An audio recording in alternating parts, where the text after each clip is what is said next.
every company has this issue to pay or not to pay, right? Everywhere law enforcement would tell you, very legitimately FBI says, Indian law enforcement says that don't pay. And there's a reason when we say don't pay. It is because it enables them to increase their infrastructure, draw in more affiliates, purchase more hardware, software, talent, and expand their operations. And then they become, a formidable force. Also, what is seen is double and triple extortion.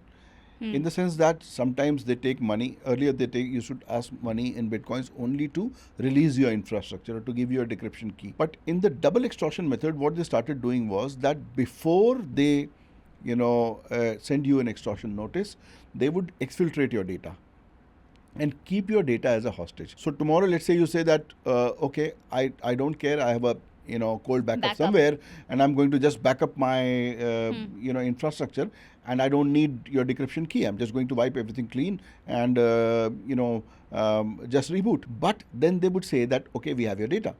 So this is double extortion, and double extortion has been very common.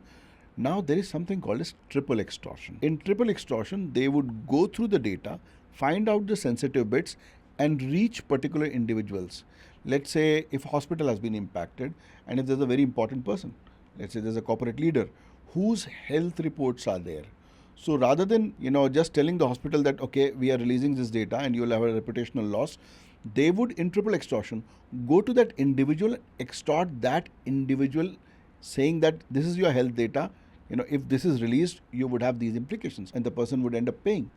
So it is becoming more and more sinister. That earlier it was just payment for ransom, then it became payment for data, and now it is this triple extortion where they are reaching individuals based on the sensitivity of their personal data and extorting them. Like you said, there are already call centers and yes, the whole setup. affiliate of course, programs, there is a way for them to get through it. But honestly, there has been cases where, they have paid the ransom, but they haven't really fully recovered the data. Yes. So this has happened, but generally, what is said in Hindi, na, कि बेईमानी का धंधा बहुत ईमानदारी से होता है. So they have their reputations. Not only that, there are services, legit services, by various, so-called consultants who actually deal on your behalf.